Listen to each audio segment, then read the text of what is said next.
અને અમરેલીના સાવરકુંડલા શહેરમાં એક સમયે દેશ વિદેશમાં વજન કાંટાની ઓળખ ધરાવતો હતો. અંદાજે 100 થી વધારે સમયથી પરંપરાગત રીતે મેન્યુઅલ વજન કાંટા બનાવવાનો આ ઉદ્યોગ વિકસ્યો હતો અને ગુજરાત સહિત દેશભરમાં સાવરકુંડલાના વજન કાંટાની માંગ રહેતી. પરંતુ આજે ઉદ્યોગ અસ્તિત્વના સંકટમાં મુકાઈ ગયો છે. કોરોના કાળ પહેલા સાવરકુંડલામાં આશરે 400 જેટલા નાના મોટા યુનિટોમાં વજન કાંટા બનાવવાનું કામ ચાલતું હતું. દરેક કારખાનામાં સરેરાશ 20 થી 25 કુશળ કારીગરો કામ કરતા. પરંતુ ટેકનોલોજીમાં આવેલા બદલાવ, ડિજિટલ અને ઇલેક્ટ્રોનિક વજન કાંટાની બજારમાં પ્રવેશ અને વધતી સ્પર્ધાના કારણે મેન્યુઅલ વજન કાંટાની માંગમાં ઘટાડો થયો. હાલ મેન્યુઅલ કાંટા બનાવવાનું લગભગ બંધ થઈ ગયું છે અને માત્ર 100 જેટલા યુનિટો માંડ ચાલી રહ્યા છે. ઘણા કારખાનાઓમાં પહેલા 20 થી 25 કારીગરો કામ કરતા હતા, ત્યારે હવે માત્ર 4 થી 5 જ કાર્યરત છે. કારખાનેદારોનું કહેવું છે કે પરંપરાગત ઉદ્યોગોને બચાવવા માટે સરકાર દ્વારા ખાસ સહાય પેકેજ, ટેક્સમાં રાહત અને નિકાસમાં સરળતા આપવામાં આવે, જેથી આ સદી જૂનો ઉદ્યોગ ફરી જીવંત બની શકે.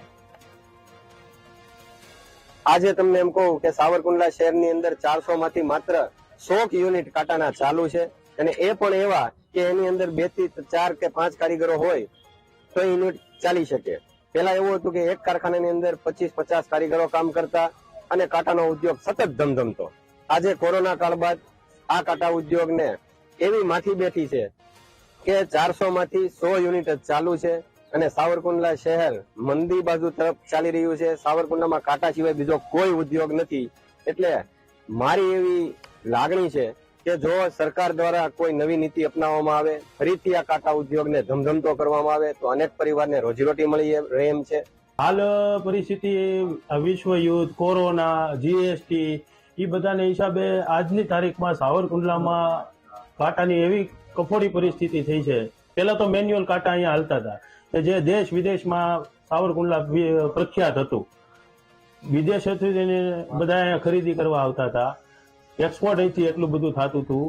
પણ હાલની પરિસ્થિતિ એવી છે કે મેન્યુઅલ કાંટામાંથી અત્યારે યુગ પરિવર્તનના હિસાબે ઇલેક્ટ્રોનિક કાંટા ઉપર આવવાથી ઇલેક્ટ્રોનિક કાંટા ગામે ગામ, દેશે દેશ, રાજ્યોમાં બનવા તે હિસાબે સાવરકુંડલાનો કાંટા ઉદ્યોગ એટલો બધો ખબળી ગયો છે. કારખાનામાં કામ કરું છું, 2-3 વર્ષ પહેલા કામ કરતો ત્યારે મારે 700-800 હજારનું કામ થઈ જતું. અત્યારે એ જગ્યાએ મારે 200-300 રૂપિયાનું કામ થાય છે અને સામાનનો ભાવ બહુ વધી ગયો છે.